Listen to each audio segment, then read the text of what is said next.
welcome back to Making Stuff with Mrs. Brody. I'm Mrs. Brody, and today we're standing in my newly renovated studio. Doesn't look like much because it's just a white wall behind me, but in a second you're going to see all the amazing changes that me and Mr. Brody and some friends made to my studio space.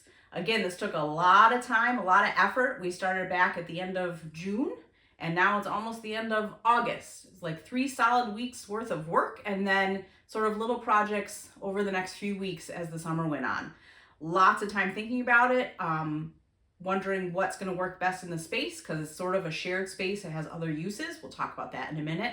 And what's going to make me want to make art. That was a big catalyst, as I needed to be inspired and have a space that I enjoyed going to and enjoyed making art, because sometimes it's hard to make art, right? You get stuck in a rut or a creative, can't think of anything. Having a space you can go to that inspires you is so helpful when you're an artist. As we go through this video, I hope you see things that you can sort of borrow or steal that maybe you could use in your own space. Even if you don't have a studio, you might have a little corner of your bedroom you could use, maybe a spot in the garage, maybe even outdoors, because it's still kind of nice out for a few more weeks anyway. I hope you really like the changes that I made. I hope it inspires you in your own space, and let's get to it. I'm so excited to share it with you. So the first thing we changed in my studio was the floor. You might remember seeing that terrible carpet that I spilled Mod Podge on the minute we moved into this house. So we changed it to something a little more durable, because as I said before, it's a shared space. So if you look back here, that's the door that leads outside, and to the left is our laundry room. So we needed a flooring that would hold up to me spilling on it, and also, wet laundry, people walking around. And it's a very thin space. So from side to side, it's about 7.5 feet wide. So our original plan was we were going to put a table here that was on the wall that would then fold down for me to use. But in our looking at materials and all our adventures, we found this really great long piece of butcher block that we turned into this big table for me. All of the storage underneath is wheels, so I can move it around. So right now my chair is in front of my computer, the chair that I put together myself, by the way. But sometimes I move it over here where this cabinet is. I slide that down because right above it is a window. So it's really good light for when I'm drawing. You can even see it on the countertop there.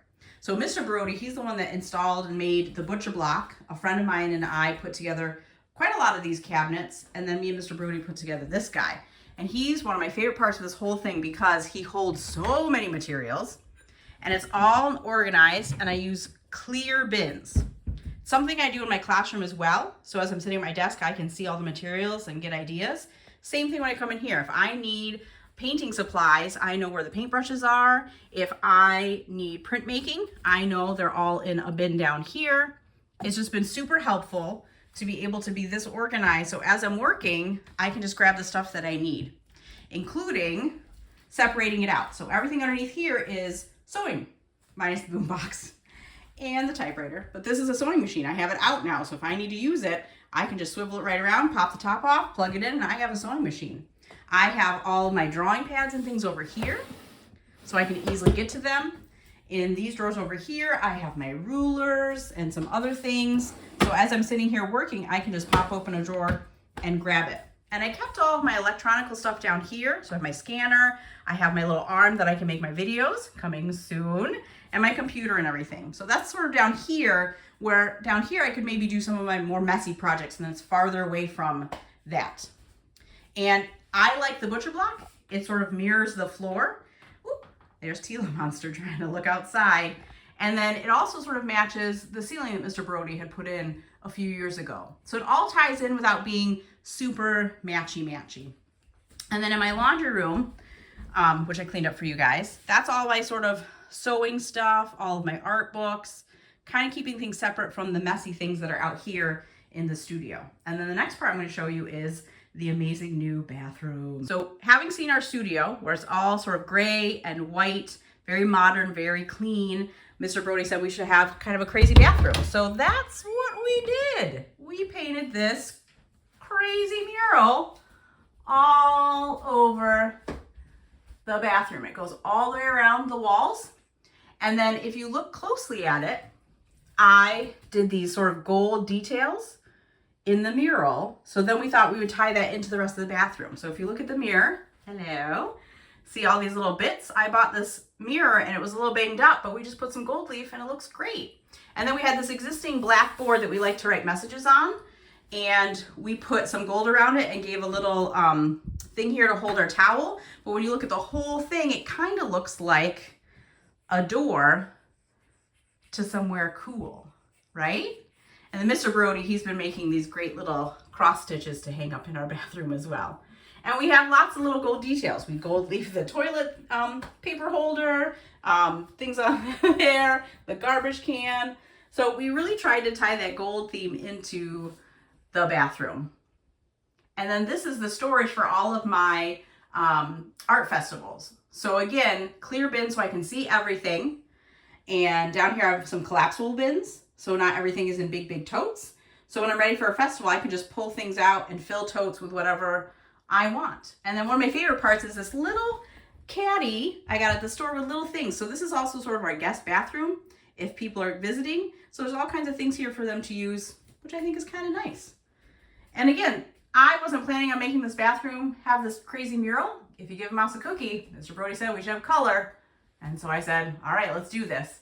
And this up here is another little touch. This was my father-in-law who had passed away. We had gotten things from his house, and it's this awesome wooden lion head that we spray painted gold, and now he's a little part of our renovation, which I think is pretty great.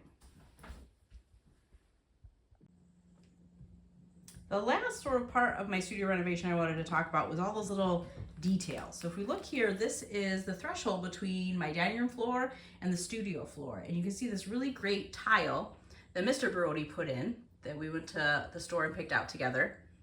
And it ties in with the gray floor, but it also kind of, oh, there's Tila again, helping out. So it ties into the studio floor, but it also kind of gives a transition. So it kind of tells you you're going into a different space. And if you look up on the wall, you can see this little sort of flowery mushroom mural that I put together that Tila apparently loves. And one of the reasons I did this is because this doorway used to be more of a doorway like you would have that led outside, where you have a door frame, sort of like the bathroom door frame. It has these different parts to it and where the hinges are. And I didn't like how that looked, neither did Mr. Brody. So we took it down, and I learned that I am pretty good at drywall, but also I never, ever want to do it again. And once we drywalled and we painted the wall the same color as the studio, like if you give a mouse a cookie, right? We had to do the door frame. We did the door frame, we had to paint. So then I ended up painting the whole wall of my dining room that color. So the rest of the dining room is this color. So it's sort of like an accent wall. And the bonus to that is, one, it gave me a blank canvas to do this really cool mural on, but also it opens up my dining room space a little bit. It makes it look a little more brighter and open. And this is honestly probably, out of everything I did, one of my favorite parts of the whole studio renovation, because I got to do like a mini mural, which I hadn't been able to do before. And I really, really like it. I think the effect is really great, and it helps transition from our sort of less modern house to the more modern studio space. So that's my studio, all renovated, and I've already done some artwork in it. That's one of the pieces that I've done since I've been in here, along with my tiny little terrariums over there. So I hope you are inspired to make your own studio space, even if you don't have a room dedicated just to art, maybe a corner somewhere, a little table that you can turn into your own space that inspires you and gives you a place that you're comfortable doing your artwork in. Moving forward, you're gonna see some more actual art videos from me, because now I have a space. I got that cool arm thing that can take videos of books and my hands as I'm doing artwork with you guys. I am so excited to do some more artwork. We're hoping to put out a video once a month, but school starts soon, so maybe not in September, maybe October. We'll see what happens. As always, I hope you stay safe, I hope you are kind, and I hope you are creative. And I'll see you guys later. Bye.